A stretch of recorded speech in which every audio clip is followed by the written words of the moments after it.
Coming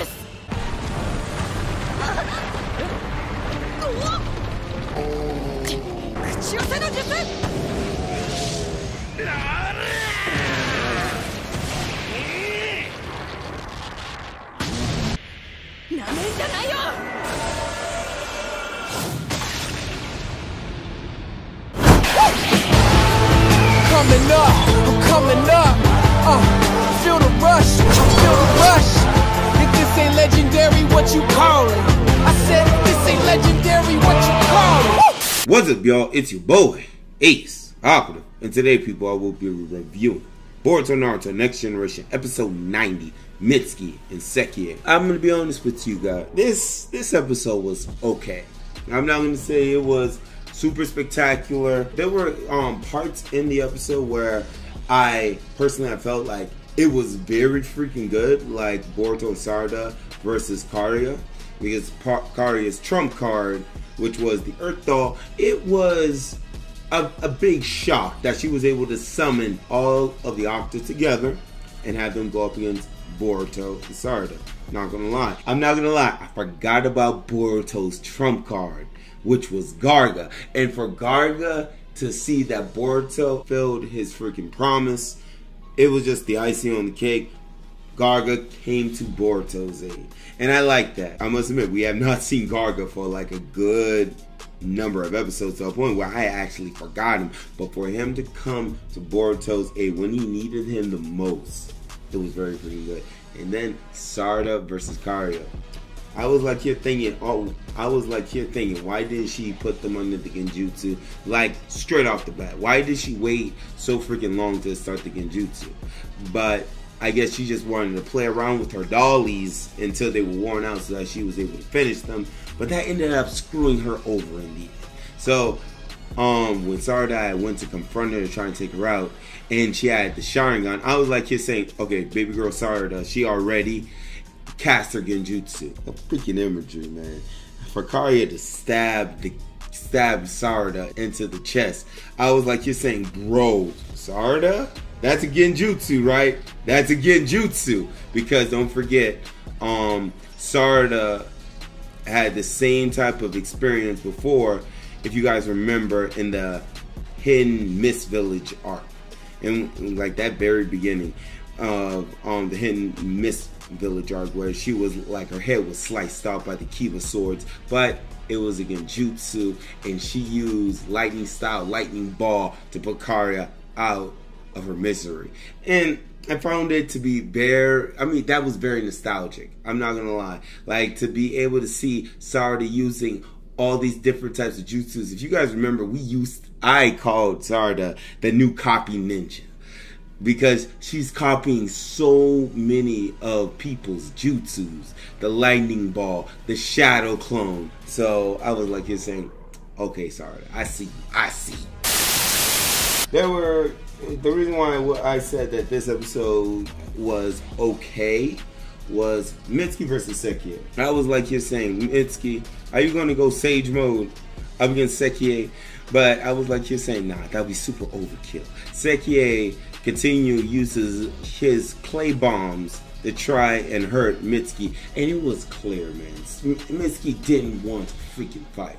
As soon as I saw that, he wants to help this sucker understand, like it doesn't need to be like this. And he reveals the reason why he had joined them in the first place. He wanted to make sure that they weren't going to cause harm to Henley Village. I mean, that was very smart of Mitsuki to be able to, like, he went with them so that he could find out their true purpose, and then for him to like go along with them to a point where they trusted him. I was like, you're saying, our boy Mitsuki knows how to do stealth operations all by himself, bro. He wanted to just uncover all of this by his freaking self, and I'm not upset with it. Now, Sekiei pouring out his heart to Mitsuki. Why did you have to, like, were we ever your friends at all? And all along, Mitsuki was looking for a way in order to save them. And then, like, as the battle continued, Sekiei started to get desperate because Mitsuki wasn't fighting him.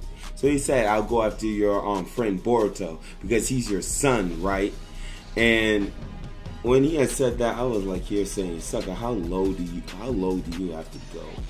I understand you're trying your best to provoke Mitsuki to fight, but I'm just like, bro, you already beat him. All it takes is for Mitsuki to actually try. And then you want to know something funny, because we all know this.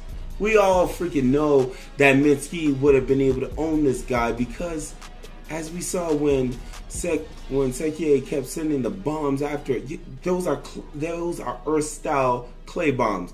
You guys remember with Sasuke versus Deidara. I know you guys remember that. Mitsuki already knew off deck that he could beat Sekiei. And then Sekiei just wore himself out to a point where he just couldn't fight anymore, because they were imperfect. And Mitsuki wanted to take Sekiei to Orochimaru so that he would be able to give him a heart, so that he would be able to live.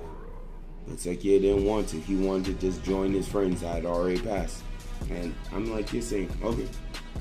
I mean, I understand they had built, like, they wanted you to care for Sekiei, but just for me personally, I just didn't see, like, what was there to care about. I just felt like Sekiei was a crybaby, and I just felt like there was no redeeming him at this point. So, you know, whatever. Now, Lord Q. I need to say huge. I'm going to put this person's comment up on here, because huge shout outs to this person. I don't know if this sucker looked at the freaking spoilers for this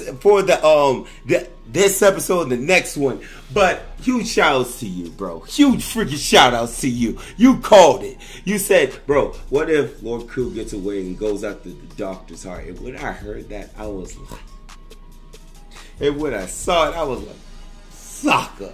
And that's what he went for. He took the freaking doctor's heart. He took the doctor's heart, and then he was able to complete it just in the nick of time. So as the episode started to draw to a freaking close, I'm like, you're saying, we are going to have one, I pray we're going to have a one epic boss fight. And just to see Lord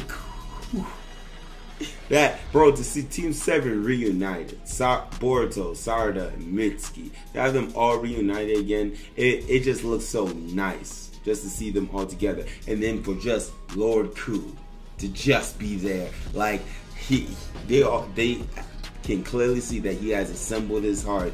He is now a perfect being. Now they get to witness his full strength, and then Oniki is making his way to Lord Ku to settle it all. So I guess we can truly predict this might be and then for the title to be Oniki's will. I'm like, you're saying, let's be honest, I think we can expect the very first death in this series, because I'm calling right now, there's no way Oniki's coming back from this. Like, from the very beginning of the arc in which we have seen Oniki, this man has been on his last legs, and for him to confront his creation, I feel like this is some straight out Frankenstein, bro. But guys, thank you all for watching. Please let me know what you guys think about this in the comments section below. And just think, our boy Boruto joins Jump Force. Still shocked. It's a still shock for me, but he joins Jump Force. I'll talk to you guys in the next one. Operatives, move back.